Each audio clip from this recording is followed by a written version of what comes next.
السلام علیکم ورحمۃ اللہ وبرکاتہ۔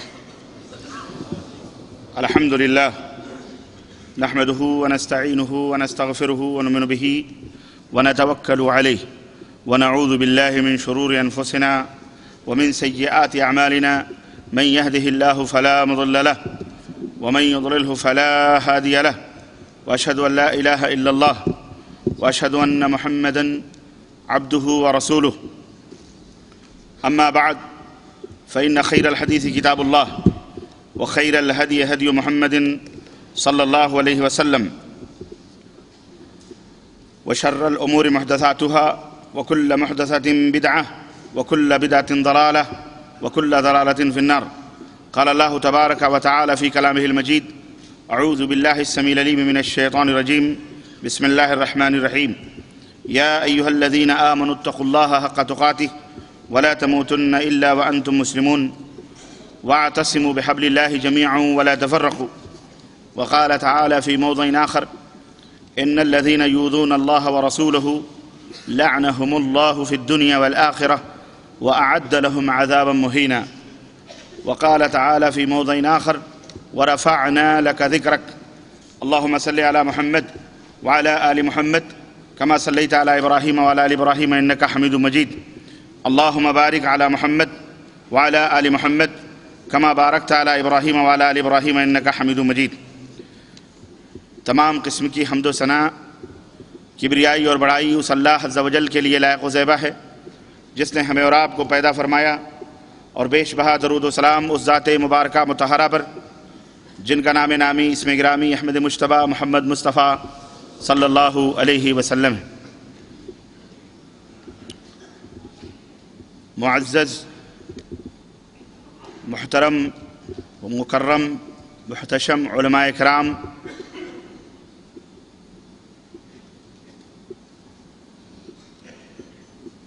عزیز دوستو، نوجوان ساتھیوں، بزرگوں اور بھائیوں،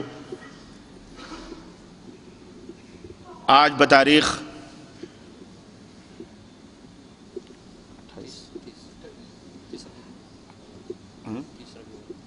30 ربیع الاول 1427 ہجری مطابق 28 اپریل سن 2006 عیسوی کے اس عظیم الشان ایک روزہ دینی و اصلاحی اجتماع یا کانفرنس کے اندر جس موضوع پر مجھے خطاب کرنے کا حکم دیا گیا ہے وہ موضوع ہے توہین رسالت اور امت مسلمہ کی ذمہ داریاں۔ اللہ عز و جل سے دعا ہے کہ اللہ تبارک و تعالی ہمیں اور آپ کو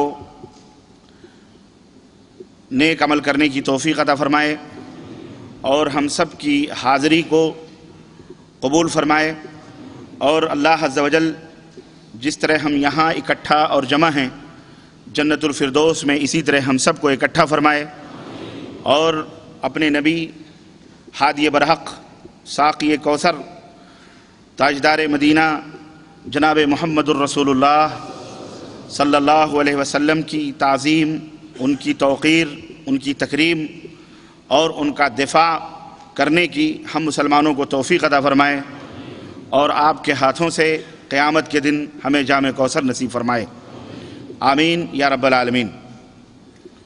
دوستوں اور بھائیوں، قبل اس کے کہ میں اپنے موضوع کی وضاحت کروں، میں اپنے ان تمام بھائیوں کا جن کا تعلق عنق کے اس مختصر سے شہر سے ہے، جن کی جد و جہد اور جن کی کوششوں سے آج یہ عظیم الشان اجتماع اس مسجد عمر بن عبداللہ بن عمر کے اندر اتنی کثیر تعداد میں یہ اجتماع منعقد ہوا ہے، میں ان کا تہ دل سے بہت ممنون و مشکور ہوں۔ اور اسی طرح شعبہ توعیت الجالیات عبداللہ الفواد کے ذمہ داران کا بھی بہت ممنون و مشکور ہوں، اور اسی طرح ہمارے اور آپ کے بزرگ اور شیخ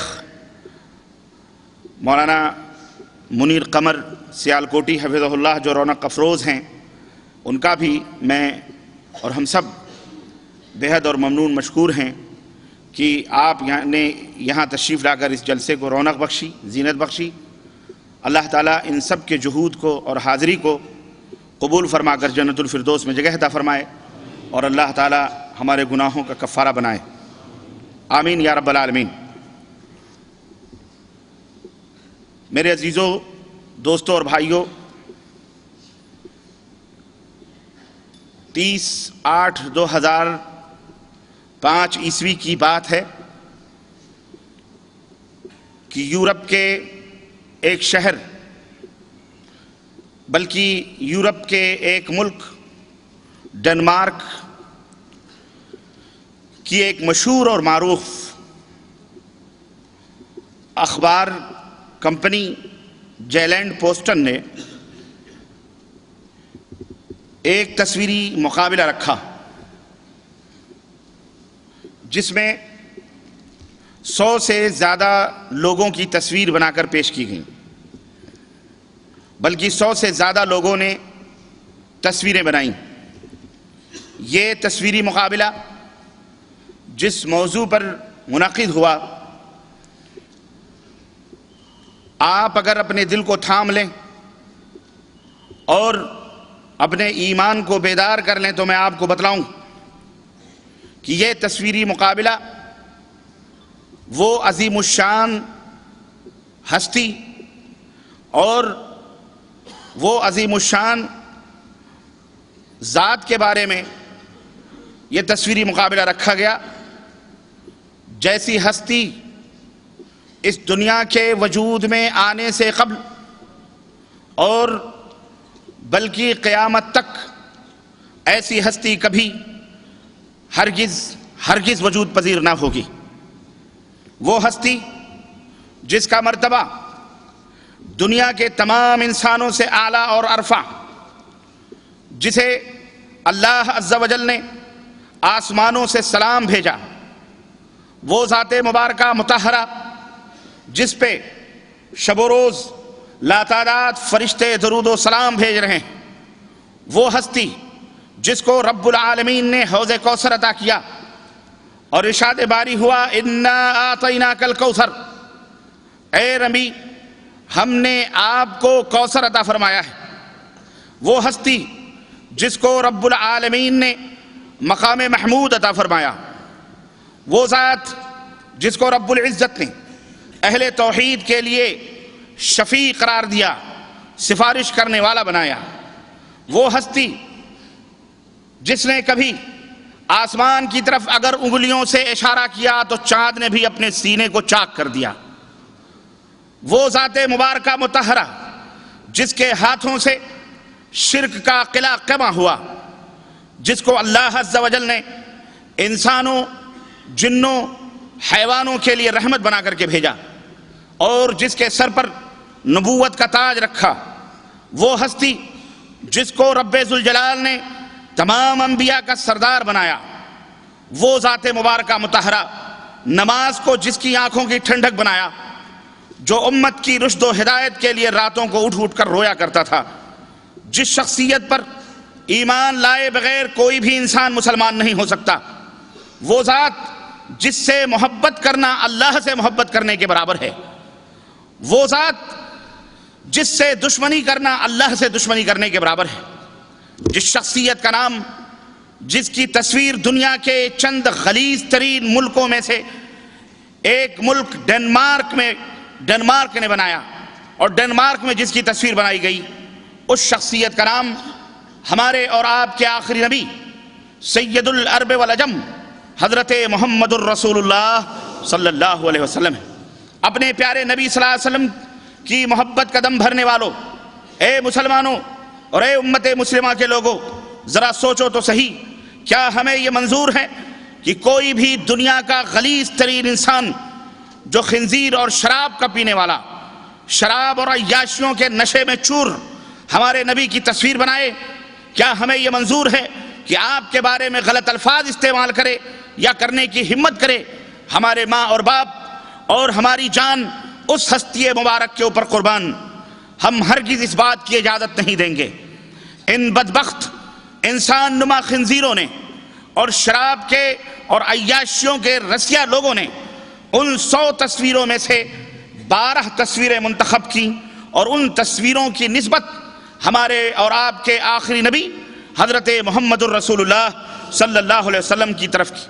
اور ہم نے دیکھا کہ اس انسان کی تصویر بنا کر اس کے سر پر عمامہ رکھ کر اور جدید ترین اسلحے کی تصویریں بنا کر اسے پہنایا گیا اور اس کے سر میں بم رکھا گیا اور کہیں نماز پڑھتے ہوئے دکھایا گیا, کہیں سجدہ کرتے ہوئے دکھایا گیا, کہیں عورتوں کے ساتھ کھڑے ہوئے دکھایا گیا اور دنیا والوں کو یہ شعور دیا گیا, مسلمانوں کو یہ فکر دی گئی, دنیا والوں کو یہ بتلایا گیا کہ دیکھو یہ انسان کوئی اور نہیں, استغفر اللہ, یہ مسلمانوں کا پیغمبر اور مسلمانوں کا رسول ہے, استغفر اللہ. اور ان تصویروں کی تائید وہاں کے لوگوں نے حکومتی سطح پر, عوامی سطح پر سب لوگوں نے کی اور ان تصویروں کو اخبار میں ایک دفعہ نہیں شائع کیا گیا بلکہ 12 شائع کیا گیا. وہاں کے کمزور مسلمانوں نے ان کا مقابلہ کیا, لیکن بیچارے وہ تو مسلمان کمزور ہی تھے, جو کچھ کر سکتے تھے جو کیا, اور پھر اس کے بعد دنیا کے مسلمانوں کو وہاں سے انہوں نے آواز دی اور ساری دنیا کے 1.5 یا 2 ارب مسلمانوں کی طرف انہوں نے ان تصویروں کے بارے میں معلومات جاری کریں. اللہ اور اس کے رسول کی محبت کا دم بھرنے والوں مسلمانوں, غور کرو, اس کائنات میں جو کائنات اللہ عز و جل نے بنائی ہے اور جس کائنات کے لیے ہمارے آخری نبی حضرت محمد الرسول اللہ صلی اللہ علیہ وسلم کو رحمت للعالمین بنا کر کے بھیجا گیا, اٹھو, اس نبی کی محبت کی شمع اگر تمہارے سینے کے اندر جگمگا رہی ہے, اٹھو, اگر اس نبی کی محبت تمہارے دلوں کے اندر موجود ہے اور رسول کی محبت میں جس طرح سے جس انداز سے تمہارے سینے میں جو موجود ہے, ایسے کافروں کا مقابلہ کرو, ایسے کافروں کا بائیکاٹ کرو اور ایسے کمبخت اور بدبخت اور ملعون اور مطعون اور شرابی اور خنزیر کے کھانے والے لوگوں سے نفرت کا اظہار کرو. ان کی تہذیب, ان کا کلچر, ان کے عادات, ان کے رسم و رواج, ان کے ایمان اور عقیدے, ان کے لباس, ان کی شکل و صورتوں تک سے تمہیں نفرت ہونی چاہیے. اٹھو اور ان کے تمام کلچر اور ان کی تمام ثقافت بلکہ ان کی تمام منتجات کو, ان کے تمام پروڈکشن اور بنائی جانے والی تمام مصنوعات کو, ان کی کمپنیوں سے نکلنے والی تمام چیزوں کا مکمل طور پر بائیکاٹ کرو. اٹھو اور اپنے نبی سے محبت کا اظہار کرو, کیونکہ جو آدمی جس سے محبت کرتا ہے وہ آدمی, اس کے علامات, اس آدمی کی محبت میں اس آدمی کے کردار اور اس آدمی کا طور طریقہ جو آدمی محبت کرتا ہے اس کو اپناتا ہے. اگر واقعی مسلمانوں تمہیں اپنے نبی سے محبت ہے تو پھر یہ لبادے اور یہ شکل و صورتیں جو باہر سے آ کر اسلام کی شکل و صورتوں کو بگاڑ رہی ہیں, ان سب کو اپنے جسموں سے اتار کے پھینک دو اور حضرت محمد الرسول اللہ صلی اللہ علیہ وسلم کے رنگ میں رنگ جاؤ. صبغۃ اللہ ومن احسن من اللہ صبغہ, اللہ کا رنگ اختیار کرو, اپنے نبی کا طور طریقہ اختیار کرو, اپنے نبی کا ڈھنگ اختیار کرو. یہ نبی کوئی معمولی نبی نہیں, یہ نبی کائنات کا سردار ہے, یہ نبی تمام نبیوں کا سردار, تمام رسولوں کا سردار, یہ ہمارا آخری نبی حضرت محمد الرسول اللہ صلی اللہ علیہ وسلم, جن کے بارے میں اللہ عز و جل نے اگر آپ کے نسل کی گفتگو کی اور آپ کے نسل کی بقا کی بات کی تو اگر کہنے والے نے مکہ کی سرزمین پر نبی علیہ السلام کے بارے میں گستاخانہ کلمات کہے اور آپ کے بچوں کی موت پر, آپ کے بیٹے کی وفات پر اگر یہ اس نے نازیبہ کلمات اپنی زبان سے کہے, ابتر کہا, تو عرش والے نے آسمان سے جبریل کو بھیجا اور کہا ان شانیک هو الابتر, اے میرے حبیب مکے کے یہ لوگ آپ کو ابتر کہتے ہیں, آپ کو دمکٹا کہتے ہیں, آپ کو نسل کٹا کہتے ہیں, آپ کو یہ کہتے ہیں کہ ان کا دیا باتی جلانے والا کوئی نہیں. ان شانیک هو الابتر, آپ کی شان میں گستاخی کرنے والا یہ بدبخت یہ خود ہی نسل کٹا ہے، یہ خود ہی ابتر ہے، اس کا ہی نام و نشان دنیا سے مٹنے والا۔ جہاں آپ کے نام و نشان اور آپ کے رفعت اور عظمت کی بات ہے تو اللہ نے ارشاد فرمایا وَرَفَعْنَا لَكَ ذِكْرَكَ، ہم نے آپ کے لیے آپ کے ذکر کو بلند فرمایا ہے۔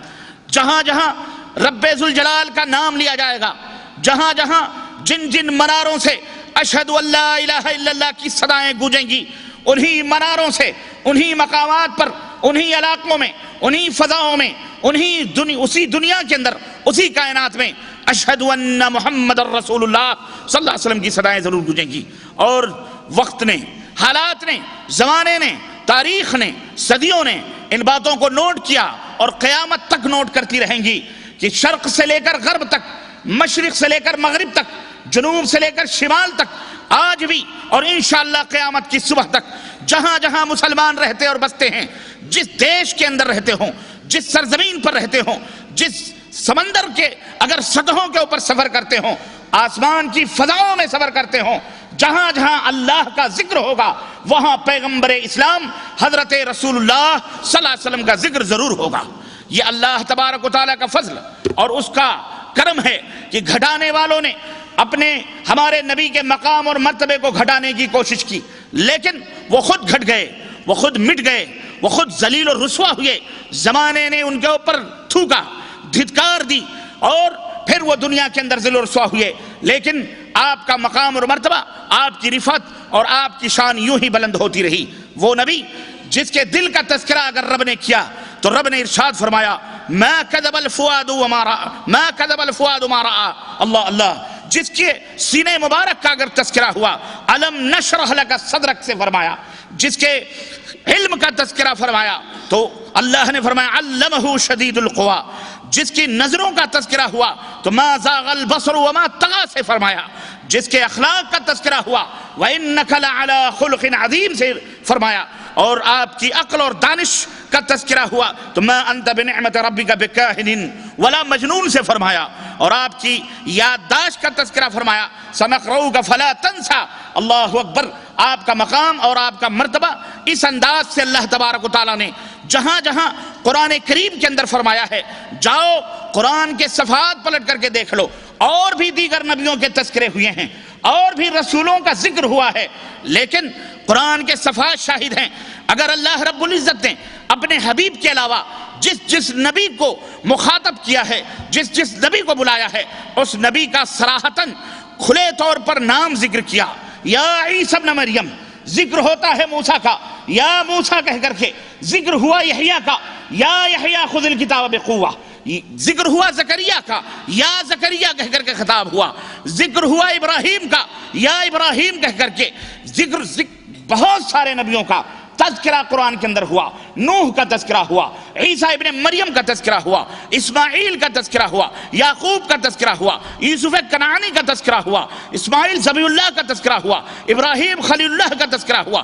جہاں جہاں نبیوں اور رسولوں کے تذکرے ہوئے وہاں وہاں اللہ عز و جل نے ان کے ناموں کا تذکرہ فرمایا، لیکن قربان جاؤ آخری نبی ہمارے نبی حضرت محمد الرسول اللہ صلی اللہ علیہ وسلم کی محبوبیت پر اور آپ کی شان اور عظمت پر کہ وہ عرش والا بھی جب آپ کو مخاطب کرتا ہے، جب آپ سے خطاب کرتا ہے تو یا محمد نہیں کہتا بلکہ یا رسول کہتا ہے کہ یا بلغ ما انزل الیک من ربک، اے رسول آپ کی طرف جو آپ کے رب سے باتیں اتاری جا رہی ہیں ان کو بیان کرو۔ ذکر کرتا ہے، خطاب کرتا ہے تو کہیں طٰہٰ کہتا ہے، کہیں یاسین سے خطاب کرتا ہے، کہیں یا ایھا المدثر سے خطاب کرتا ہے اے چادر اوڑھنے والے، کہیں یا ایھا المزمل سے خطاب کرتا ہے۔ قربان جاؤ، یہ رب خود اپنے نبی کا ادب، اپنے نبی کی تعظیم، اپنے نبی کی توقیر اپنے بندوں کو سکھلا رہا ہے کہ اے میرے بندو، جب میں اپنے نبی کا نام لے کر کے خطاب نہیں کر رہا ہوں، نام لے کر کے ان کو پکار نہیں رہا ہوں، تو تم بھی اپنے نبی کا اسی طرح سے، اپنے نبی کی اسی طرح سے تعظیم اور توقیر کرو۔ اور اللہ اکبر، ہم نے دیکھا کہ ہمارے رب نے جب اللہ تبارک و تعالیٰ نے تعظیم اور توقیر فرمائی تو اس انداز سے کہ اگر نبی بیٹھے ہوں گفتگو کرنے والے بیٹھے ہوں، اہل مجلس بیٹھے ہوں اور نبی کے دربار میں بیٹھے ہوں، اللہ انہیں ادب سکھلاتا ہے، اللہ انہیں تعظیم کرنے کا ڈھنگ اور سلیقہ بتلاتا ہے۔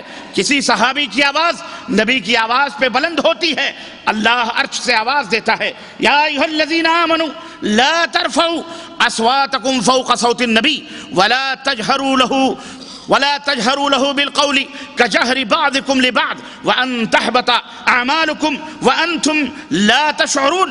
اے ایمان والو سنو، جب نبی کے پاس بیٹھے ہوئے ہو، نبی سے گفتگو کر رہے ہو، تو نبی کی شان یہ ہے، نبی کی عظمت یہ ہے کہ سنو اپنے نبی کی آواز پر اپنی آواز کو بلند بھی مت کرو، نبی کے مقابلے میں اپنی آوازوں کو پست رکھو، نبی کے مقابلے میں اپنی آوازوں کو پست رکھو، نبی کے مقابلے میں اپنی آواز کو بھی بلند مت کرو۔ کیوں؟ اس لیے کہ عین ممکن ہے کہ اس گستاخی کی وجہ سے کہیں تمہاری آواز بلند ہو جائے، اس گستاخی کی وجہ سے تمہارا ایمان تمہارے سینے سے نکل جائے اور تمہیں پتہ بھی نہ چلے، تمہیں علم بھی نہ ہو۔ اللہ اکبر۔ میرے عزیزوں، میرے دوستوں اور بھائیوں، یہ ادب اللہ تبارک و تعالیٰ نے سکھایا۔ یا ایھا الذین آمنوا لا تقدموا بین یدی اللہ ورسولہ، اے ایمان والو اللہ اور اس کے رسول سے آگے بڑھنے کی کوشش مت کرو۔ اللہ عز و جل اپنے نبی کی یہ شان، اپنے نبی کی یہ عظمت قرآن کریم کے اندر بیان فرما رہا ہے۔ آپ کے اخلاق کا تذکرہ، آپ کے علم کا تذکرہ، آپ کے عالی مرتبت کا تذکرہ، آپ کے معاملات کا تذکرہ جگہ جگہ قرآن کریم شاہد ہیں۔ اور میرے عزیزوں، میرے دوستوں اور بھائیوں، میں آپ سے یہ بھی بتلاتا چلوں کہ آج جو واقعات دنیا کے اندر رونما ہو رہے ہیں اور آج جو اس طرح کی گستاخیاں ہمارے آخری نبی حضرت محمد الرسول اللہ صلی اللہ علیہ وسلم کے ساتھ کی جا رہی ہیں، یہ کوئی نئی بات نہیں۔ قرآن کریم میں اللہ عز و جل نے اپنے بندوں کو یہ بات واضح طور پر بیان فرما دی تھی کہ لَتُبْلَوُنَّ فِي أَمْوَالِكُمْ وَأَنفُسِكُمْ وَلَتَسْمَعُنَّ مِنَ الَّذِينَ أُوتُوا الْكِتَابَ مِنْ قَبْلِكُمْ وَمِنَ الَّذِينَ أَشْرَكُوا أَذًى كَثِيرًا۔ اے ایمان والو سنو، اے ایمان والو سنو، تمہارے مالوں اور تمہارے جانوں میں اللہ تبارک و تعالیٰ تمہیں آزمائے گا، مبتلا کیے جاؤ گے، ابتلا اور آزمائش ہوگی تمہارے مالوں کی اور تمہارے جانوں کی۔ اور یہ اہل کتاب چاہے یہودی ہوں، چاہے نصارہ ہوں، چاہے وہ لوگ ہوں جنہوں نے شرک کیا یا جو شرک کرتے ہیں، ان سے تمہیں بہت زیادہ اذیتیں سننے کو ملیں گی۔ اور آج دیکھ لو دنیا کے اندر یہی تین قومیں ہیں جن سے آج مسلمان پریشان ہیں، مسلمان کا بچہ پریشان ہے، اور اذیت انہی تینوں سے ملتی ہے۔ ایک یہودی ہیں، اور دوسرے یہ نصارہ ہیں، اور تیسرے وہ تمام قومیں ہیں جو شرک میں مبتلا ہیں۔ اللہ رب العزت نے مشرکین کا لفظ نہیں ارشاد فرمایا کہ مشرکین تمہیں تکلیف پہنچائیں گے، نہیں، بلکہ اللہ نے فرمایا وَمِنَ الَّذِينَ أَشْرَكُوا، لوگوں میں وہ لوگ جو شرک کرتے ہیں۔ یہ قرآن بڑا ہی فصیح و بلیغ ہے۔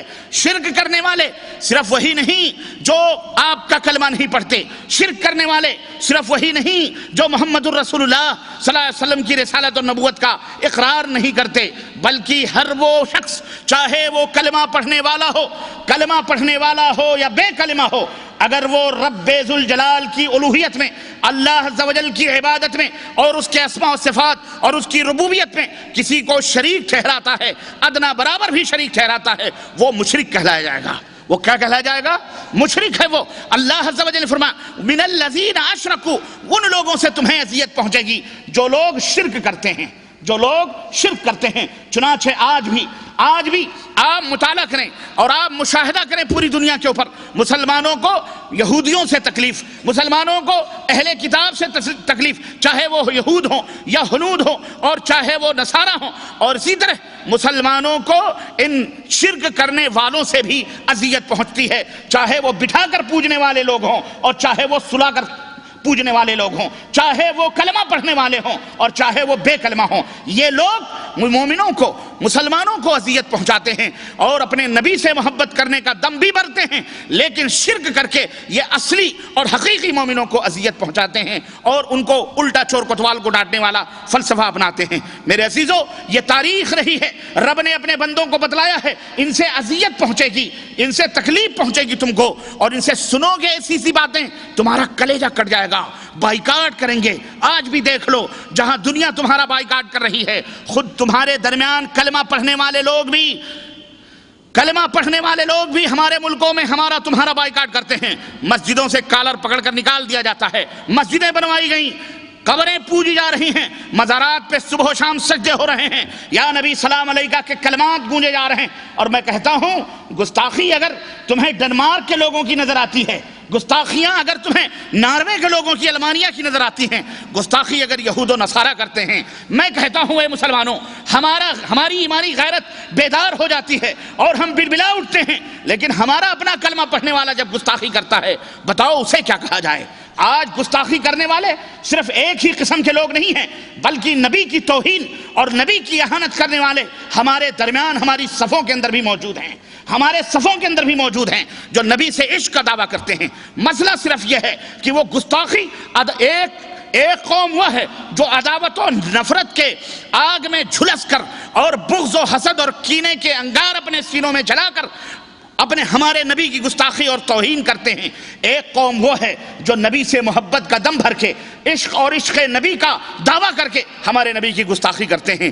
ان میں دونوں شریک ہیں اور یہ دونوں گستاخ ہیں، اور دونوں کا بہت ہی بھیانک اور خطرناک انجام ہونے والا ہے انشاءاللہ تبارک تعالیٰ۔ یہ نہ سوچو کہ کوئی بے کلمہ اگر نبی کی گستاخی کرتا ہے وہی اللہ کے ہاں پکڑا جائے گا، نہیں، تم کلمہ پڑھ کر بھی اگر ہمارے نبی کی ادنا بھی توہین کرو گے، ادنا بھی گستاخی کرو گے، رب ذوالجلال کی قسم ہے دائرے اسلام سے باہر کر دیے جاؤ گے، ایمان تمہارے سینوں سے نکل جائے گا۔ مسلمانوں، اپنے صفوں کے اندر بھی ڈھونڈو، اپنے سینوں کے اندر بھی تلاش کرو کہ کہیں نبی کی شان میں کوئی ادنا توہین تو نہیں ہو رہی۔ اگر کوئی یہ کہتا ہے کہ نبی ٹیررسٹ ہیں، نبی ارہابی ہیں، نبی دہشت گرد ہیں، اور نعوذ باللہ نبی شہوت پرست ہیں، یا نبی نعوذ باللہ پاگل اور مجنون تھے، وہ تو ہی ہیں گستاخ۔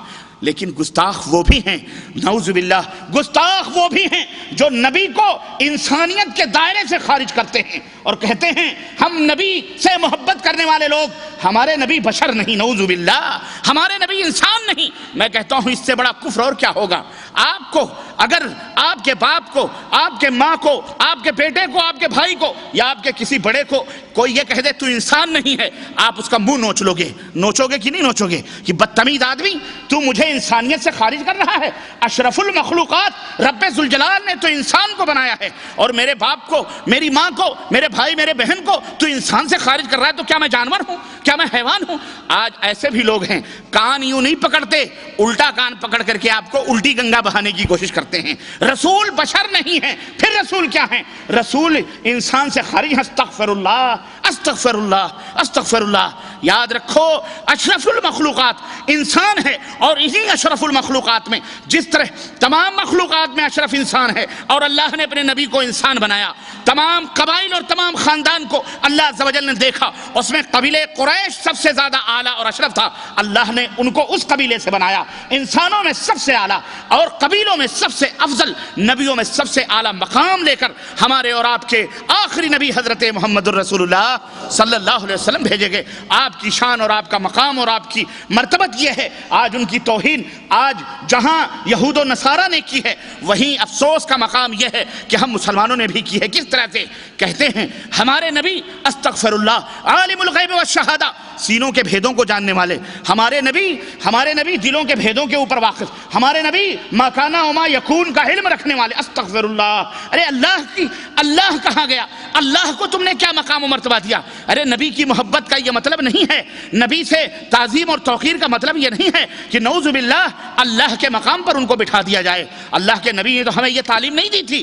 کسی نے اگر آ کے نبی کی خدمت میں یہ کہا، نبی کی خدمت میں کہا نستغیث بک یا رسول اللہ، اے اللہ کے نبی ہم آپ کے دربار میں استغاثہ کرتے ہیں، ہم آپ سے مدد طلب کرتے ہیں، اس نبی کی پیشانیوں پہ سلوٹیں آ گئیں اور اس نے کیا کہا؟ انما لا یستغاث بی، سنو مدینے کے لوگوں، میرے صحابہ، مجھ سے مدد مت طلب کرو، میں کسی کا غوث نہیں ہوں، تمہیں غوث ماننا ہے عرش والے کو مانو، اس سے مدد طلب کرو، وہی تمہاری مدد کرنے والا ہے۔ اللہ اکبر۔ کسی نے اگر آ کے میرے نبی کے سامنے یہ کہا ما شاء اللہ وشئت، اے نبی جو اللہ چاہے اور آپ چاہیں، اس نبی کی پیشانی سکڑ گئی، ماتھے کے اوپر پسینے آ گئے، کہا اجعلتنی ندا للہ، اللہ کے بندے تو نے مجھے اللہ کا شریک بنا دیا۔ ارے میں اللہ کا شریک نہیں بن سکتا، میں اللہ کا ساجیدار نہیں، بلکہ یہ کہو ما شاء اللہ، جو اللہ چاہے وہ ہوتا ہے، میرے چاہنے سے کچھ بھی یہ تعظیم ہے، یہ حدود ہیں۔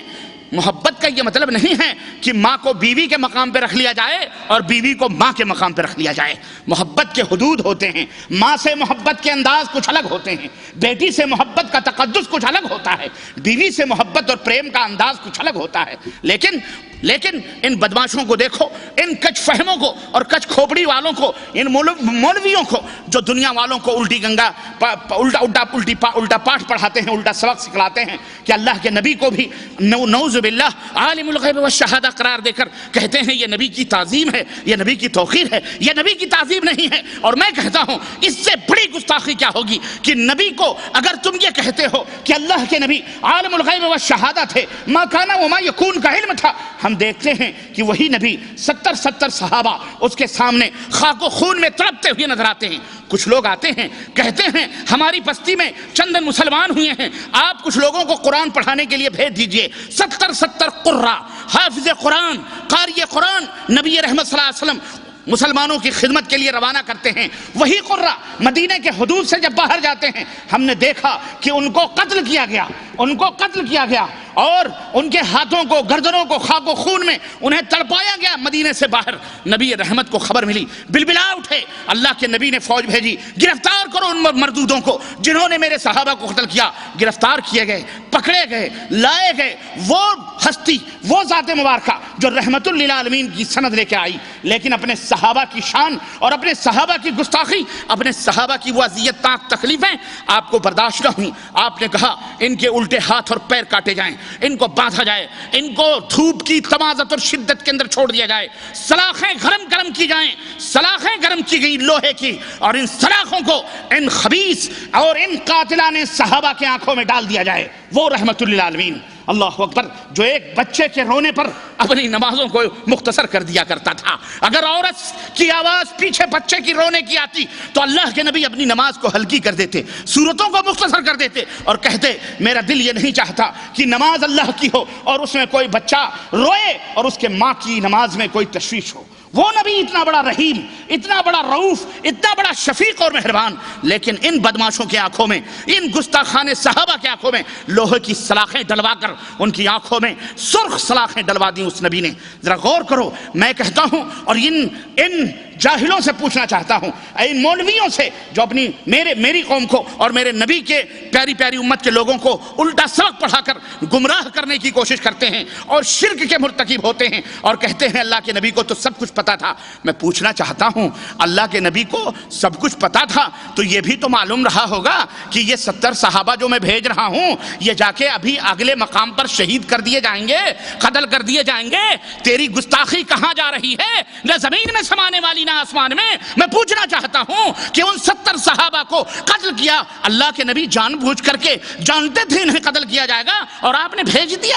نعوذ باللہ، استغفر اللہ۔ ارے تمہیں تو اگر یہ معلوم ہو کہ اگر راستے میں پولیس چوکی پڑ رہی ہے اور تمہارے بیٹے کے پاس اگر اقامہ نہ ہو یا تمہارے بچے کے پاس اگر کوئی شناختی کارڈ نہ ہو اور وہاں شناختی کارڈ کی تفتیش ہو، ایک دن کا جیل ہو، تو تم اپنے بچے کو نہیں بھیجو گے کہ بیٹا پولیس کی تفتیش چل رہی ہے، شناختی کارڈ نہیں ہے، ایک دن جیل میں چلا جائے گا، مجھے ایک دن کی بھی مفارقت گوارا نہیں ہے، تیری جدائی ایک دن کی بھی گوارا نہیں ہے۔ ذرا ان کمبختوں سے پوچھو، مولویوں سے، کہ جو نبی کے بارے میں محبت کا دم بھر کر کے اور نبی کی یوں توہین کر کے نبی کے صحابہ کو قتل کروا رہے ہیں، نبی بیٹھ کر اپنے صحابہ کو قتل کروائیں، استغفر اللہ، یہ ہمارے نبی گوارا کر سکتے تھے؟ بولو، اگر نبی عالم الغیب تھے، اگر نبی سب کچھ جانتے تھے تو جان بوجھ کر یہ پورا نعوذ باللہ، کیا ہمارے نبی ڈرامہ باز تھے؟ استغفر اللہ، تم یہی کہنا چاہتے ہو نا؟ اور میں کہوں گستاخیوں کے یہ سلسلے اللہ کے نبی کے تعلق سے ہمارے اندرونی طور پر ہم دوسروں کا رونا کیا روئیں؟ ہمارے اپنے جب کہتے ہیں ہمارا گھر کا دیا جب کمزور ہو، ہمارے گھر کے اندر جب تاریکی ہو تو ہم دوسروں کے گھر میں دیے جلائے جائیں تو ہمیں لوگ کیا کہیں گے؟ یہ نہایت ہی احمق ہے۔ ارے یہ عقیدے انہی یہود و نصارہ نے تمہیں دیے ہیں، یہ عقیدے امپورٹ ہوئے ہیں اور مسلمانوں کے اندر ڈالے گئے ہیں تاکہ مسلمان بدعقیدگی کا شکار ہوں۔ اللہ اور اس کے رسول کے درمیان تمیز اور تمیز ہی ختم کر دیں، تفریق ہی ختم کر دیں اور کہہ دیں کہ کوئی بات نہیں، اللہ بھی وہی ہے، نعوذ باللہ، وہی جو مستوی عرش تھا خدا بن کر ادھر پڑا ہے مدینے میں مصطفیٰ بن کر۔ استغفر اللہ کہ مدینے میں ایک عرب کا بغیر عین کا ایک رب ہم نے دیکھا، نعوذ باللہ، اس طرح کی گستاخیاں۔ اور یہی نہیں بلکہ یاروں نے تو نبی کو جہاں تک مانا، للو پنچو جمن سبراتی سارے کے سارے غیبتاں ہو گئے، سارے کے سارے ملفوظات اعلیٰ حضرت اٹھائیے۔ امام احمد رضا خان بریلی میں پیدا ہونے والا یہ شخص، میں اس کے بارے میں کیا کہوں، اس کی تاریخ اور اس کے باپ داداؤں کا نام لوں تو آپ کو پتہ چلے گا یہ سارے شیعہ اور رافضیوں کے غلام تھے، سارے شیعوں، نقی علی، فلاں علی، فلانے علی، سارے یہی رافضی اور شیعوں کی پیداوار۔ میں کہتا ہوں انہوں نے اپنی کتاب ملفوظات اعلیٰ حضرت میں لکھا، نعوذ باللہ کہ احمد سجل ماسی کے 2 بیویاں تھیں۔ کس کی؟ احمد سجل ماسی کے 2 بیویاں تھیں، اور یہ بہت بڑے ولی تھے، بہت بڑے ولایت کے مقام پہ فائز تھے، اور وہ دونوں بیویاں تھیں۔ یہ کسی بازار میں ایک دفعہ احمد سجل ماسی کے 2 بیویاں تھیں، ایک دفعہ ان کے پیر و مرشد شیخ عبدالعزیز دباغ، اور یہ شیخ عبدالعزیز دباغ، استغفر اللہ، ہمارے دونوں گروپ کے لوگوں نے، بی گروپ والوں نے بھی اور ڈی گروپ والوں نے بھی، زکریا صاحب نے بھی فضائل اعمال میں عبدالعزیز دباغ کا واقعہ بیان کیا۔ یہ سب سے بڑے محدث تھے، اتنے بڑے محدث تھے کہ دونوں آنکھیں نابینا تھیں، اس کے باوجود بھی جب کوئی ان سے پوچھتا کہ حضور یہ حدیث کے بارے میں آپ بتائیں کہ یہ صحیح ہے، ضعیف ہے، غلط ہے، یہ حدیث ہے کہ نہیں، تو آپ بتا دیا کرتے تھے کہ یہ نبی کی حدیث ہے یا نبی کی حدیث نہیں ہے۔ اتنے بڑے ولی اللہ تھے یہ۔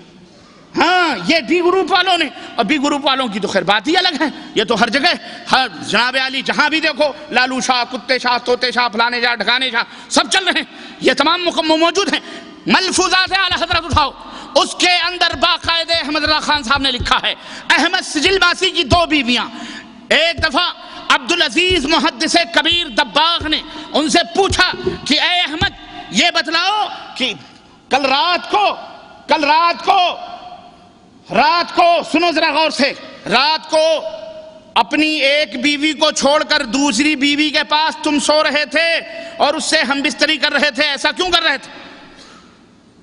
کہا حضور وہ سو رہی تھی، 2 بیویاں تھیں، ایک سو رہی تھی، دوسرے کے پاس میں سو رہا تھا، اسی کمرے میں، ایک ہی کمرے میں۔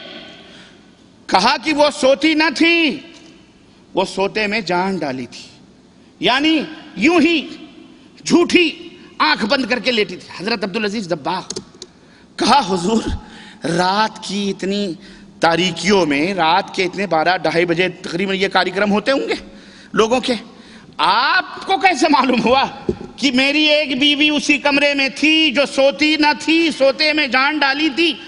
آپ کو کیسے معلوم؟ یہ ظاہر ہے ایسے ماحول میں تو کمرہ بند ہوتا ہے، لاک ہوتا ہے دروازہ، رات چراغ بتی بھی گل ہو جاتے ہوں گے، یہ چلو جلتے ہوں، الگ مسئلہ ہے وہ، لیکن آپ کو کیسے معلوم ہوا؟ کہا احمد یہ بتلاؤ وہاں کوئی اور بھی چارپائی خالی تھی؟ کہا ہاں حضور ایک چارپائی پڑی تھی۔ کہا اسی پر میں بیٹھا تھا۔ یہ محدث وقت، یہ اپنے دور کا محدث جس کو خطاب ملا ہے کہ نبی کی حدیث کو اندھا، نبی کی حدیث کو بتا دیتا تھا کہ یہ ضعیف ہے، یہ صحیح ہے، یہ کیا ہے، یہ کیا ہے، جبکہ ان پڑھ تھے یہ۔ ہاں یہ بھی میں نکتہ بھول گیا، ان پڑھ تھے، ان پڑھ جانتے ہو، ایک اچھر کا نہ جاننے والا، الف کلام لٹھا لام کا، الف لام کچھ بھی نہیں پتا اس کو، لیکن ان کو اتنا بڑا علم تھا۔ اب آپ سوچئے اپنے وقت کا یہ محدث رات کے اتنی رات کو اپنے مرید کے کمرے میں کیا کر رہا تھا؟ یہ اسے پوچھا جائے، اور احمد رضا خان صاحب سے پوچھا جائے کہ ایسا شخص جو محدث ہو، نبی کی حدیث کا جاننے والا، جس نبی نے یہ تعلیم دی ہو کہ لوگوں اگر تمہارے گھروں میں کوئی آدمی کسی کھڑکی سے جھانکے اور میری امت کا کوئی آدمی صاحب خانہ اس کی آنکھوں کو پھوڑ دے، اس کے اوپر کوئی دیت نہیں، معاف ہے اس کی دیت۔ بتاؤ یہ محدث رات کو گھر میں کیا کر رہا تھا؟ تاک جھانک کر رہا تھا۔ اور اس سے امام صاحب احمد رضا خان بریلی صاحب نے فرمایا ہے کہ اس سے پتہ لگتا ہے، اس سے یہ عقیدہ ظاہر ہوتا ہے کہ پیر کبھی بھی مرید سے جدا نہیں ہوتا۔ ہم نے کہا حضرت اتنی جدائی تو پھر بھی ہے کہ مرید ایک چارپائی پہ ہے، پیر الگ چارپائی پہ ہے، ارے اتنی جدائی بھی کیوں؟ اسی رضائی میں گھسیڑ دیتے اس کو، کیا فرق پڑتا ہے؟ ہاں اتنے فاصلے بھی کیوں رہیں؟ اتحاد کامل ہونا چاہیے. فنا فی الشیخ ہو جاؤ، فنا فی الشیخ ہو جاؤ. من تو شدم تو من شدی، من جا شدم تو تن شدی. طاقت نہ گوئے دیگرے من دیگرم تو دیگری. تم من تورا حاجی بگویم تو مورا حاجی بگو. ارے تو بھی اس کا شوہر، پیر کو بھی ڈھکے لیتے اندر، اتنی دور سے بیٹھ کے نظارے کر رہا تھا یہ اس کا پیر. یہ ہنسنے کی بات نہیں ہے. یہ کون ہے؟ تقریباً 60 سے لے کر 65% ہندوستان کی دھرتی پر، پاکستان کی دھرتی پر، بنگلہ دیش کی دھرتی پر اور دنیا کے گوشے میں جہاں کہیں بھی اس ٹائپ کے لوگ موجود ہیں، ہمیں تمہیں اذیتیں پہنچاتے ہیں. کس طرح سے؟ یہ وہابی ہیں، یہ نیاز نہیں کرتے، یہ گستاخ رسول ہیں، یہ غدار مصطفیٰ ہیں. ان کے مولوی اسٹیجوں سے چیختے ہیں. بولو چیختے کہ نہیں چیختے؟ ہمیں بھی ذرا آؤ، ہم سے سنو، ہماری بھی سنو. صرف ان کی سن کر کے فیصلے کرتے ہو. ارے میاں تم گستاخی کی بات کرتے ہو. ہم نبی کے تلوے میں ادنا سا کانٹا بھی چبھونا کفر سمجھتے ہیں. نبی کی تعظیم ہم سے پوچھو. ہم نے نبی کی تعظیم کی، ہم نے اپنے نبی کو اپنے آنکھوں میں بسایا، اپنے نبی کی سنتوں کا جھومر اپنی پیشانیوں کو بنایا.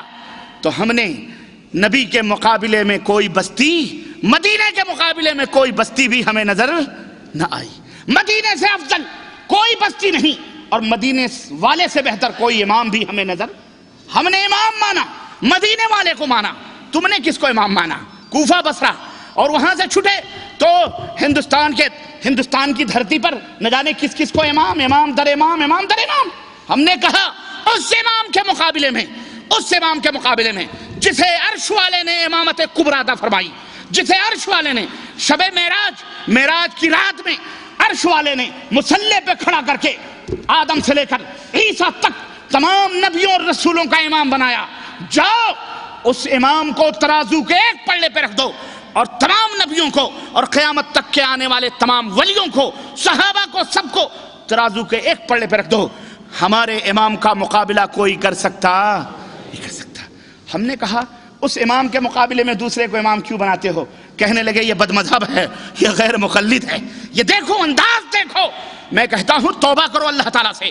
کہیں تمہاری زبانیں گنگ نہ ہو جائیں، کہیں تمہارا ایمان تمہارے سینوں سے اس کی شمعیں بجھ نہ جائیں، کہیں آخرت میں تمہیں ذلت و رسوائیوں کا سامنا نہ کرنا پڑے.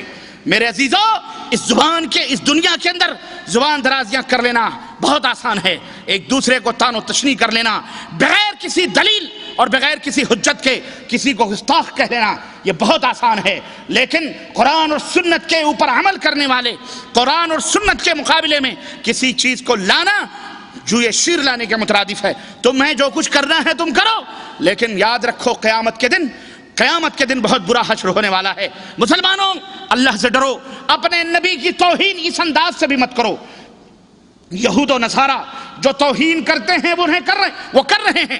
تم کم از کم اپنے گھروں کو صحیح رکھو، اپنے قبلے کو درست رکھو، اپنے نبی کے بارے میں وہ عقیدہ رکھو جو عقیدہ ابو بکر نے رکھا، جو عقیدہ عمر فاروق اعظم نے رکھا، جو عقیدہ عثمان اور طلحہ اور زبیر اور علی نے رکھا، جو عقیدہ صحابہ صحابیات نے رکھا، اس طرح کے ایمان اور عقیدے. اور سنو، یہ ایک مثال میں نے دی ہے کہ اس انداز سے ہمارے نبی حضرت محمد الرسول اللہ صلی اللہ علیہ وسلم کی توہین ہوتی. یہی نہیں بلکہ ہمارے ملکوں کے اندر تو جو دل چاہتا ہے، جب چاہتا ہے، جس کو بلا لیتا ہے. ہاں، چند بتاشوں کے اوپر مولوی صاحب نے میلاد پڑھی اور میلاد کے اخیر میں کھڑے ہوئے یا نبی سلام علیکہ، یا رسول سلام علیکہ گاتے ہیں. ان سے کہا گیا حضرت یہ کیا بات ہے، ابھی تک تو آپ بیٹھے تھے، ابھی کھڑے کیوں ہو گئے؟ کہا ہمارے نبی کی سواری آ رہی ہے. اللہ اکبر. یہ منہ اور مسور کی دال، چہرہ دیکھو توے سے بھی زیادہ کالا اور بھبو کا پڑا ہوا، اور گھر بدبوؤں سے گھرا ہوا. اگر بتی نہ سلگے تو وہاں ناک رکھنا مشکل ہو جائے. جناب علی یہاں نبی آ رہے ہیں. استغفر اللہ. نبی کو ہندوستان بلایا جا رہا ہے، پاکستان بلایا جا رہا ہے. اور پاکستان کی بات آئی ہے، ایک آدمی نے بہت بڑا میلہ لگایا، بہت بڑا. وہ بہت ہری پگڑی والے ہیں، نہیں ہری پگڑی، ہاں ہری پگڑی طوطے شاہ. جناب علی بہت بڑا اجلاس ہوا، اعلان ہوا ملتان کے اجلاس میں مدینے والے تاجدار حضرت محمد الرسول اللہ صلی اللہ علیہ وسلم جمع ہونے والے ہیں. اور یہ بڑے طرحدار اور بڑے ہی چالاک اور چوبند ہوتے ہیں۔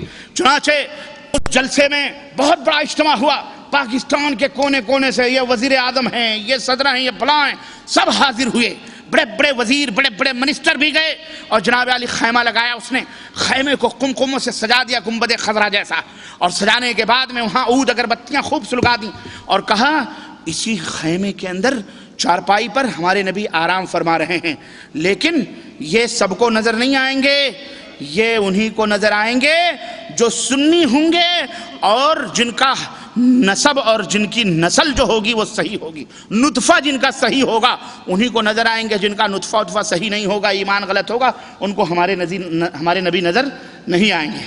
اب جناب علی زیارت کی لائن شروع ہوئی، چلو بھائی زیارت کرو، جو بھی جاتا وہاں تو کچھ بھی نہیں، چارپائی پڑی ہوئی ہے، اگربتی سلگ رہی ہے، وہاں تو کچھ بھی نہیں۔ اب بیچارہ سوچتا اگر میں باہر نکل کر کے پوچھا گیا کہ نبی نظر آئے نہیں آئے تو ہمارے اوپر تو حرامی کا فتویٰ لگا دیا جائے گا، اب کرے تو کیا کرے۔ اس لیے جب خیمے سے باہر نکلتا اور اس سے پوچھا جاتا کہ ہاں ہمارے نبی ہیں، ہاں بیٹھے ہوئے ہیں، تشریف فرما، بیچارے کو اپنا ایمان، کہے کو اپنے آپ کو حرامی بنے لوگوں کی نظر میں۔ یہ چالاکیاں یہ نبی کا کلمہ پڑھنے والے لوگ مسلمان کرتے ہیں۔ میرے عزیزو، کب تک کھلونے بنتے رہو گے؟ کب تک ان ذلیل لوگوں کے ہاتھوں پہ کھلتے رہو گے؟ دنیا چاند اور ستاروں پہ پہنچ رہی ہے، دنیا کہاں کہاں کمندیں ڈال رہی ہے، اور آج تم انہی بھول بھلائیوں میں بھٹک رہے ہو۔ تم کہتے ہو باپ داداؤں سے یہ عقیدے لے کے چلے آ رہے ہیں، باپ دادا نے کبھی پلین نہیں دیکھا، باپ داداؤں نے پلین کی سیڑھیاں، جہاز کی سیڑھیاں تک بیچاروں کو دیکھنا نصیب نہیں ہوئی۔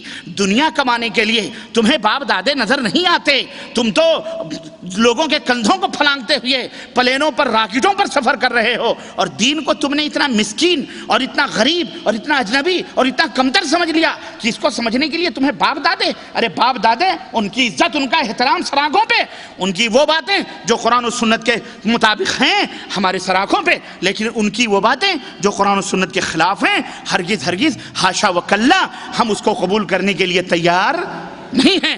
اس لیے کہ اطاعت اور فرما برداری صرف حضرت محمد الرسول اللہ صلی اللہ علیہ وسلم کا حق ہے۔ تو توہین کی بات آئی تو توہین اس انداز سے بھی ہوتی ہے کہ اللہ کے نبی عالم الغیب والشہادہ، ایک مثال نہیں سینکڑوں مثال سیرت اور تاریخ کے صفوں میں درج ہیں اور موجود ہیں احادیث میں کہ اللہ کے نبی صلی اللہ علیہ وسلم، اللہ کے رسول صلی اللہ علیہ وسلم بیٹھے ہیں اور آپ کو خبر دی جا رہی ہے اور آپ کو اس کی اطلاع نہیں۔ اللہ کے نبی نے ایک قبیلے کے پاس، قبیلے بنو حنیفہ سے لڑائی کرنے کے لیے خالد بن ولید کو بھیجا، آپ کو پتا ہے، اور خبر دینے والے نے سورہ حجرات کی آیت کریمہ، خبر دینے والے نے اللہ کے نبی نے بھیجا جاؤ قبیلے بنو حنیفہ سے جا کر کے زکوٰۃ لے کر کے آؤ۔ وہ آدمی گیا اور راستے سے پلٹ آیا، اللہ کے نبی سے کہنے لگا اللہ کے نبی انہوں نے زکوٰۃ دینے سے انکار کر دیا، جھوٹ بول دیا اللہ کے نبی کے سامنے۔ اللہ کے نبی نے کہا کوئی بات نہیں، خالد بن ولید کو بلایا، کہا لشکر جرار لو، اور قبیلے بنو حنیفہ نے زکوٰۃ دینے سے انکار کیا ہے، اور جاؤ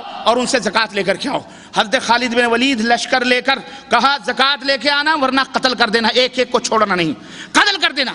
حضرت خالد بن ولید لشکر لے کے چلے اور بستی کے قریب جب پہنچے تو بستی کے سردار نے دیکھا اتنا بڑا لشکر آ رہا ہے، یہ کس کا ہے؟ چنانچہ بستی کا سردار باہر نکلا اور سفید جھنڈا لیتا ہوا لہراتا ہوا آیا، کہا کیا بات ہے؟ کہا ہمیں خبر دی ہے، رسول اللہ صلی اللہ علیہ وسلم نے بھیجا ہے کہ اس بستی کے لوگوں نے زکوٰۃ دینے سے انکار کر دیا، اور نبی علیہ السلام کا ہرکارہ آیا تھا زکوٰۃ وصول کرنے والا، تم لوگوں نے زکوٰۃ نہیں دیا۔ اللہ کے نبی نے کہا زکوٰۃ دیں ورنہ ان سے قتال کیا جائے گا۔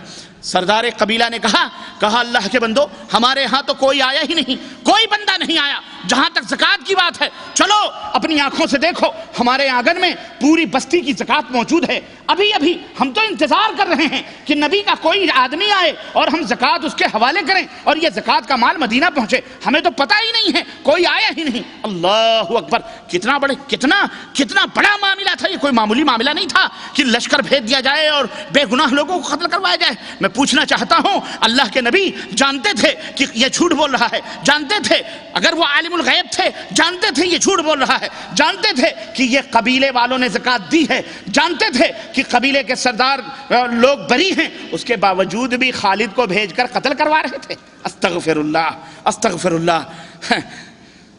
ارے مسلمان تو مسلمان ہیں، جنہوں نے نبی کو آپ کے منہ پہ برائیاں کی، اللہ کے نبی نے تو انہیں بھی معاف کر دیا, انہیں بھی قتل کرنے کا حکم نہیں دیا.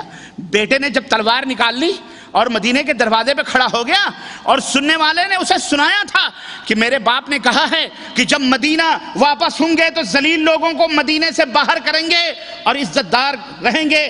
کون تھا یہ؟ عبداللہ ابن ابی ابن سلول. اس کا بھی باپ کا بھی نام عبداللہ, بیٹے کا بھی نام عبداللہ. یہ رئیس المنافقین, اس نے یہ بات کی تھی. بیٹے عبداللہ نے تلوار نیام سے نکال لی اور کہا آج میں بتاؤں گا کہ کون ذلیل ہے اور کون عزت دار ہے. ہمارے نبی جس کو حکم دیں گے وہ مدینے کے اندر داخل ہوگا, جس کو حکم نہیں دیں گے وہ مدینے کے اندر داخل نہیں ہوگا. میرے باپ نے اگر یہ بات کہی ہے اس کی گردن ہوگی, نبی کے قدم مبارک ہوں گے. تلوار لے کے کھڑا ہو گیا. آیا باپ, کہا اندر جانے دو. کہا اندر تم نہیں جا سکتے. کہا تیرا باپ ہوں.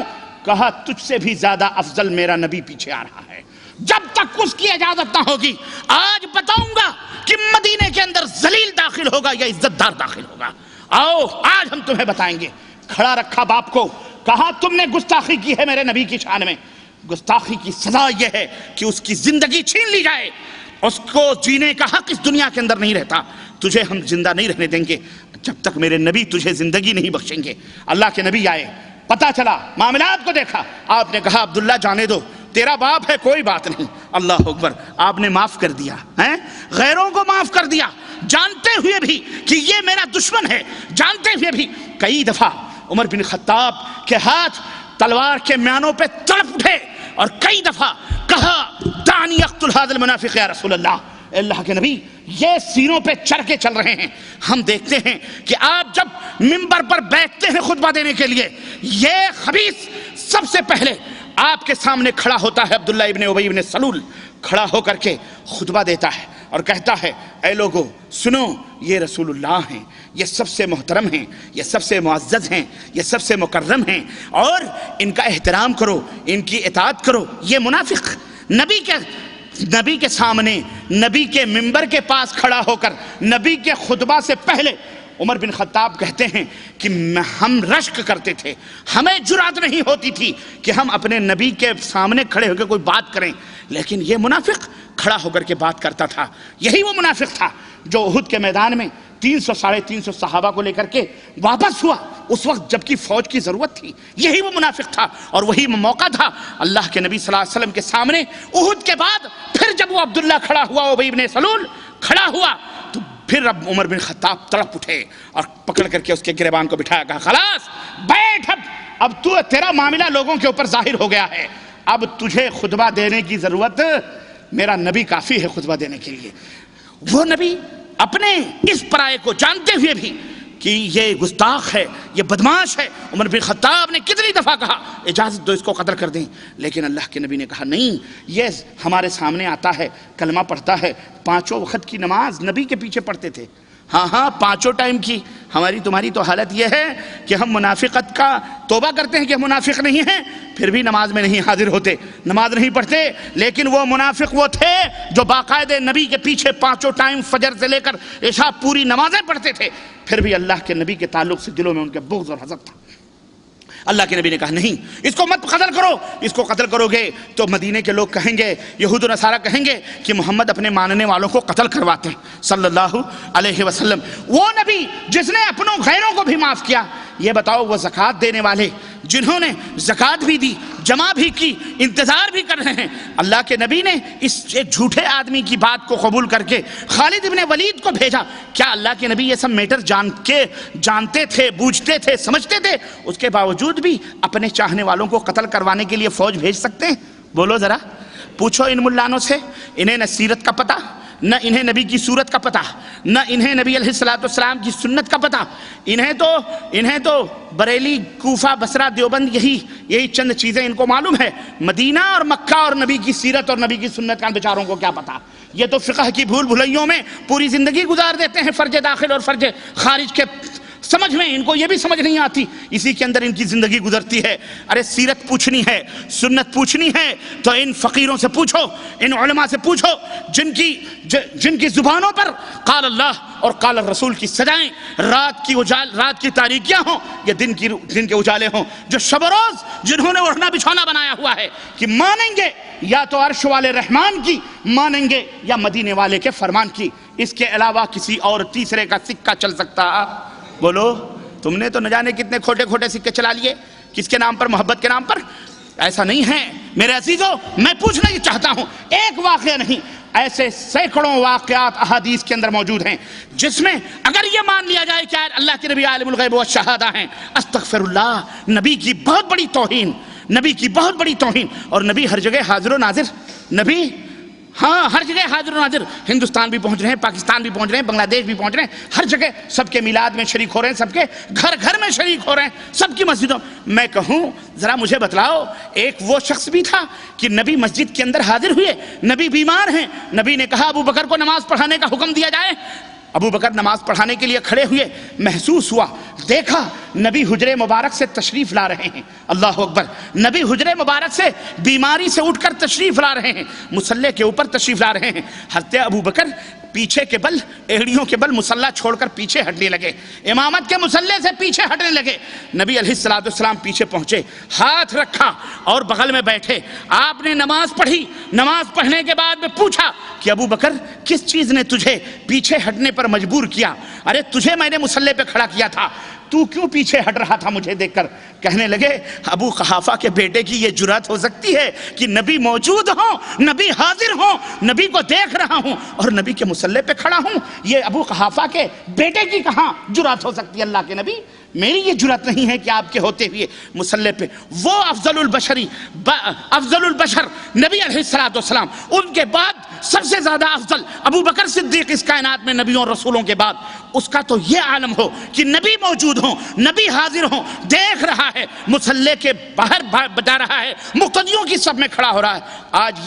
آج یہ دو پیر کا مولوی جانور، نیاز اور فاتحے ہنڈے اور پتیلے کرنے والا، یہ کہتا نبی حاضر بھی ہیں، نبی ناظر بھی ہیں، اس کے پوچھو تیری جرات، تو عقیدہ رکھتا ہے نبی موجود ہیں، تو کیسے مصلی پہ کھڑے ہو کے نماز پڑھا رہا ہے؟ کیا تیرے پیچھے نبی نماز پڑھ رہے ہیں؟ بولو، نبی کے ہوتے ہوئے نبی کے پیچھے نبی امام بنیں گے کہ ہم امام بنیں گے؟ بولو کون امام بنیں گے؟ تو پھر اس کو بولو نبی کو امام بنا ہے کہ نہیں؟ استغفر اللہ، یہ حالات ہیں، یہ گستاخی نہیں ہے نبی صلی اللہ علیہ وسلم کی؟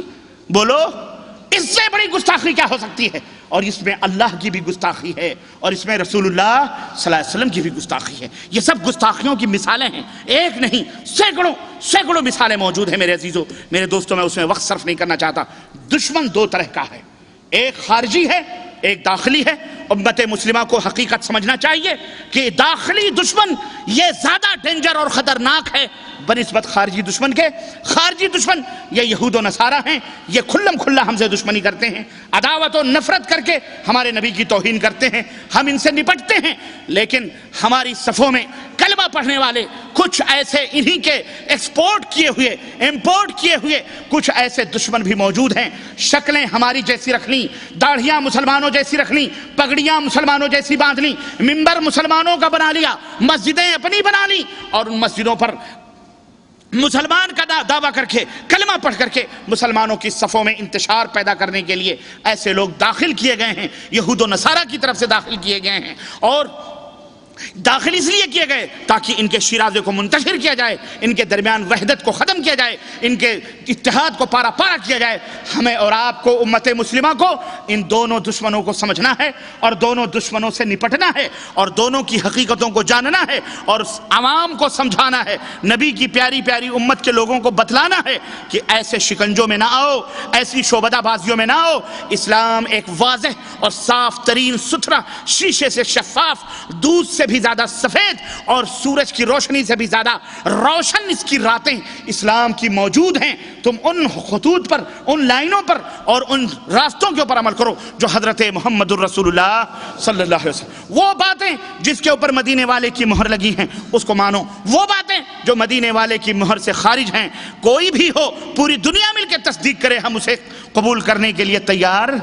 ہاں، یہ عقیدہ، یہ منہج اور گستاخی میرے عزیزوں اور میرے دوستوں اور بھائیوں، میں نے بتایا کہ کسی کی بھی ہو یہ گستاخی ہے، اللہ کو ہرگز ہرگز پسند نہیں، اور توہین اللہ رب العزت کو، اللہ رب العزت نے، جیسا کہ میں نے بتایا، نبی نے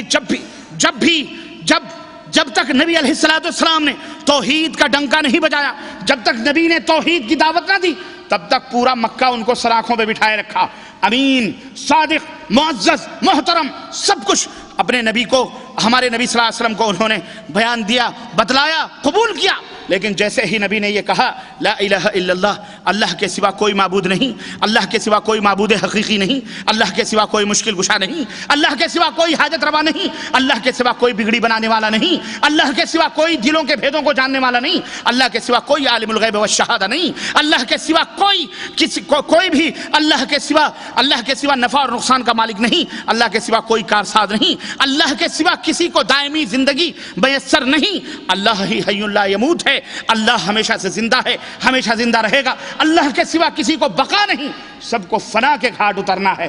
جب یہ کلمہ نبی علیہ السلام نے مکے کے اندر بلند کیا، جب سے یہ دشمنی شروع ہوئی، اور یہ دشمنی بڑھتے بڑھتے آپ کو ساحر کہا گیا، مجنو کہا گیا، پاگل کہا گیا، اور یہی نہیں، نبی کی زندگی میں اگر آپ کی وفات کے بعد ان خنزیر کھانے والے اور ان شراب پینے والے عیاشیوں کے بستروں پر کروٹیں لینے والے ڈنمارک اور ناروے اور المانیہ، یورپ اور امریکہ کے یہ ذلیل ترین لوگ اگر ہمارے نبی کو آج 1400 برس کے بعد تکلیف اور ایذا پہنچا رہے ہیں تو یہ کوئی نئی بات نہیں ہے، یہ کوئی نئی بات نہیں، یہ جب سے نبی زندہ تھے تب سے لے کر آج تک یہ سلسلے چلے آ رہے ہیں۔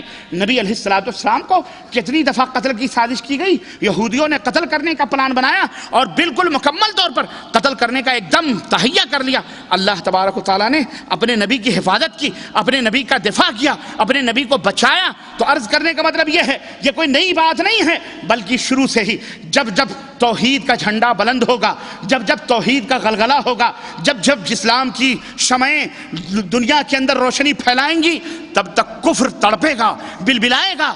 ڈنمارک کے گھر گھر میں اسلام پہنچ رہا، امریکہ کی دیواریں پھلانگ کر ان کے بیڈ روموں میں ان کے بچیوں اور ان کے بچوں تک اسلام پہنچ رہا ہے۔ لوگ اسلام کو سمجھ رہے ہیں، اسلام کو جان رہے ہیں، اسلام کا مطالعہ کر رہے ہیں، اسلام قبول کر رہے ہیں۔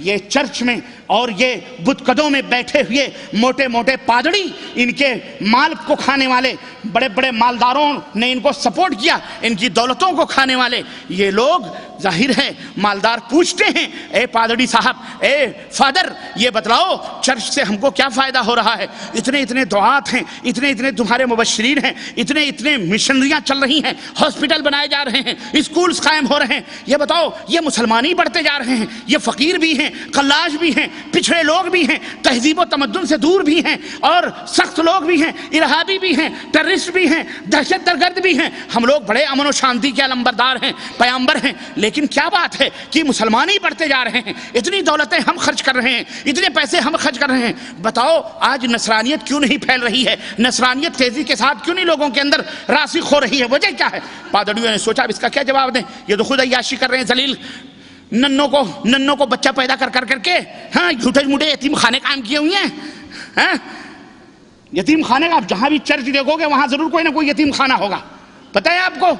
ہاں، حرامی بچوں کے لیے باقاعدے ان کے ہاں بہت بڑے بڑے ادارے قائم ہیں۔ وجہ کیا ہے؟ یہ حرامی بچے کوئی غیروں کے نہیں ہوتے، انہی کنوارے فادروں کے ہوتے ہیں اور کنواریوں کی ہوتی ہیں جو اندر کام کرتی ہیں۔ یہ اپنے عیبوں کو چھپانے کے لیے ذلیلوں نے یہ تمام سب اڈے بنائے ہیں۔ انہوں نے سوچا اب کیا جواب دیں، سارا تو ہم ہڑپ کر رہے ہیں، میوے مشٹان تو ہم کھا رہے ہیں، عیاشی زناکاری بدکاری تو چرچوں میں ہم کر رہے ہیں، ملینوں ڈالرز تو ہمارے بینکوں کے اندر بھرے، ان کو کیا جواب دیں؟ تب انہوں نے باقاعدے برین واشنگ کرنا شروع کری، دماغوں کو دھونا شروع کیا، الٹی گنگا۔ اب یہ مسلمانوں کو بدنام کرنا، نبی کی توہین کرنا، یہی ہوتا ہے۔ اب یہ سوچا کہ اب کچھ نہیں تو ایسا کرو کہ انہی کو ارہابی کہہ دو، ٹیررسٹ کہہ دو، ان کے نبی کو بھی دہشت گرد کہہ دو، کہ ان کے نبی بھی دہشت گرد تھے، ان کے نبی شہوت پرست تھے۔ دیکھو 4 بیویاں، ان کے نبی کے 11 بیویاں تھیں، اور مسلمانوں کو بھی 4 بیویاں، ان کے نبی پاگل اور مجنون تھے، استغفر اللہ۔ اس طرح کے کلمات جو پرانے ابو لہب نے کہے تھے اور ابو لہب کی قوم نے کہا تھا، وہی ان کے شاگردوں نے بھی آج دوبارہ اچھالنے کی کوشش کی۔ میرے عزیزوں، میرے دوستوں اور بھائیوں، اپنے عیبوں کو چھپانے کے لیے کہتے ہیں صحافت کی حریت اور ہمارے ملک میں آزادی ہے. ہم نے کہا تمہارے یہاں آزادی ہوگی تمہاری اپنی بہن کے بستروں پر سونے کے لیے, تو سو اپنے بہن کے بستروں پر, تو سو اپنی ماں کے ساتھ, تو ننگا ناچ ناچ ڈنمارک کے روڈوں پر, تو ننگے ناچ ناچ اپنے ملکوں کے سرحد, اپنے ملکوں کے جو ہے روڈوں کے اوپر.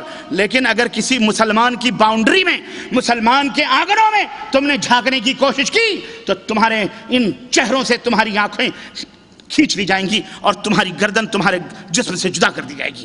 ہم اس کی اجازت نہیں دیں گے. حریت اور آزادی کا مطلب یہ ہے کہ چلتے پھرتے بیچارے لوگوں کو گالی دو, بولو یہ حریت اور آزادی ہے؟ یہ کہتے ہیں کہ حریت ہے, ہمارے ملک میں آزادی ہے صحافت کی. ارے صحافت کی آزادی ہے تو بیچ اپنے ماں بہن کے جسموں کو اور دے ایڈورٹائز اور اعلامیہ میں میڈیا کے اندر پیش کر. ہمیں کوئی اعتراض نہیں, اپنے گھر میں کنواں کھود, ہمارے باپ کا کیا جاتا ہے. لیکن ہمارے آنگنوں میں جھانکو گے, ہمارے بہن بیٹیوں کے لیے اس طرح کے طور اور طریقے بتلاؤ گے اور ہمارے نبی صلی اللہ علیہ وسلم کے اوپر اس طرح کی زبانیں تان دراز کرو گے, انشاءاللہ ہم تمہیں چین سے جینے نہیں دیں گے. ہم تمہیں چین سے جینے نہیں دیں گے. ہم جو ہمارے ہاتھ میں ہوگا ہم اس کا بائیکاٹ کریں گے انشاءاللہ تبارک تعالیٰ. اور اللہ نے اگر قوت دی, رب کی قسم ہے, ہم تمہیں تمہارے گھر میں کھدیڑ کر ماریں گے انشاءاللہ تبارک تعالیٰ. آئے گا وہ دن, اور میں سمجھتا ہوں میں اخیر میں وہ خوشخبری سناؤں گا انشاءاللہ تبارک تعالیٰ. میں بتاتا ہوں وہ خوشخبری, اور بہت جلد اور بہت قریب انشاءاللہ تبارک تعالیٰ اللہ فتح دے گا. دیکھو اللہ اپنے دشمنوں کو اپنے دشمنوں سے کیسے کٹواتا ہے, دشمنوں سے مرواتا ہے. تازہ مثال ہے کچھ دنوں پہلے کی, پچھلے ہفتے کی سنیچر کی ہیں. بڑے تڑکتے تھے, بابری مسجد کو گرا دیا ہندوستان کے اندر, ہم مظلوم قتل کیے گئے, ہمارے بچے مارے گئے, سب کچھ ہم نے صبر کیا, چلو اللہ نے اپنا گھر گروا, اللہ نپٹ لے گا ان سے. نپٹا ایسا کہ وہ کانگریس پارٹی کا لیڈر نرسمہا راؤ خنزیر کی اولاد مرا, کتوں اور گدھوں نے اس کی لاشوں کو نوچا, میڈیا نے ٹیلی ویژن پہ پیش کیا, دنیا نے اپنی آنکھوں سے دیکھا, یہ حشر ہوا. اور ابھی کل پرسوں 2-3 دن پہلے کی بات ہے, بی جے پی کے جنرل سیکریٹری کو مسلمانوں نے نہیں مارا. یہ اللہ کا فضل ہے. اگر کہیں مسلمان نے پستول مار دی ہوتی, اللہ اکبر, میں سمجھتا ہوں میدان قیامت صغریٰ ہندوستان کے اندر قائم ہو جاتی. لیکن اللہ مسلمانوں کو بچاتا ہے, اللہ مسلمانوں کو بولو بچاتا ہے, اور اللہ ایسے ہی بچائے گا انشاءاللہ تبارک تعالیٰ. ان کی گولی انہی کے بھائی نے سگے بھائی نے, ایک خون نے, ایک ماں اور باپ کی اولاد نے سامنے کرسی پہ بیٹھ کر 3 گولیاں اس کے سینے میں پیوست کی. اس سے بڑا معجزہ کیا ہو سکتا ہے بولو تمہارے لیے؟ بی جے پی کا جنرل سیکریٹری, ٹھنکتی تھی اما بائی کیا نام ہے اس کا, اما بھارتی, ہاں آپ سب کو پتا ہے. رام روٹی کا نام لے کر کے پورے ہندوستان میں تگنی کی ناچ. پرمود مہاجن کا نام سن کے اس کو بخار ہو جاتا تھا, پتہ نہیں کیا چھیڑخانی کرتا رہا ہوگا, یہ بھی نوجوانی تھا, اللہ ہی خیر کرے, وہ بھی کنواری تھی. اللہ بہرحال یہ اندر کی بات ہے, ہم کو نہیں معلوم ہے. اور ہمارے بی جے پی کے پریسیڈنٹ وزیر اعلیٰ جو تھے, وزیر اعظم جو تھے سابق, ہمارے حضرت واجپئی صاحب بھی, وہ بھی کنوارے تھے, ہے نا.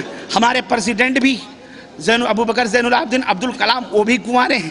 کسی صحافی نے میڈیا میں یہ بھی کہا وزیر اعظم بھی کنوارے, صدر مملکت بھی کنوارے, اور اب یہ تیسروں کی حکومت آنے والی ہے بہت جلد, ہے نا. جہاں دیکھو وہیں, اور باقاعدے ان کی ووٹنگ ہوئی اور بھی آ رہے ہیں. تو عرض کرنے کا مطلب یہ ہے, دیکھو اللہ اپنے انتقام یوں لیتا ہے.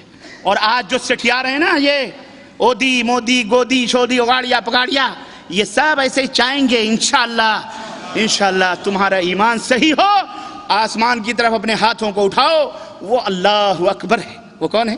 سب سے بڑا ہے, سب سے بڑا. آسمانوں پر تمہارا رب سب کو دیکھ رہا ہے. یہ سب اس کی ملکیت ہے, جس کو چاہتا ہے جیسے چاہتا ہے مٹاتا ہے. وہ نمرود کو ابراہیم کے ہاتھوں نہیں قتل کرواتا, وہ ایک حقیر مچھر کو بھیج کر اس کے کھوپڑے کو خراب کر کے برباد کر دیتا ہے اور اسے ختم کر دیتا ہے. کیوں؟ ابراہیم جیسی مبارک اور مکرم ہستی اپنے ہاتھ سے ایسے مردود کے ناپاک خون سے اپنے ہاتھ کو کیوں رنگے؟ اور سنو, یہ ہمارے بھارت کی سبھیتا رہی ہے, تاریخ رہی ہے. آج جنہیں غدار کہا جا رہا ہے, ہم اسی بھارت کے وہی اصلی وفادار, انہی کی زمین, اس کے ذرے ذروں پر ہمارے اسلاف کے خون کے قطرے موجود, اس کی نشانیاں قطب مینار, تاج محل, اس کی نشانیاں جامع مسجد اور لال قلعے, جس کا ٹیکس کھا رہے ہو تم. میں نے ہندوستان کے اندر بھی کہا, اگر ہم چلے گئے, پچھلے 14-15 کی بات ہے, اپریل کی, جھارکھنڈ کی سرزمین پر اخباروں نے بھی اس کو سرخی بنائی, ٹیلی ویژن میں بھی اس کو نشر کیا گیا. ہم نے کہا اگر تم ہمارے دشمن بنو گے. اگر ہم نے ہندوستان چھوڑا، اگر ہم دنیا سے چلے گئے، رب کی قسم ہے تمہیں ایک قطرہ پانی اس سرزمین پر میسر نہیں ہوگا. تم زندہ نہیں رہ سکتے. یہ سورج بجھا دیا جائے گا، یہ زمین لپیٹ دی جائے گی، یہ چاند ٹوٹ پڑیں گے، یہ ستارے ٹوٹ جائیں گے اور یہ چاند بے نور ہو جائے گا. تمہارا وجود ختم ہو جائے گا، قیامت آ جائے گی. ہم گئے، قیامت آئے گی. ہم ہیں تو شکر کرو تمہیں چند روٹیاں میسر آ رہی ہیں اور تم آسمانوں میں بھی اڑ رہے ہو ہماری بدولت باقاعدے.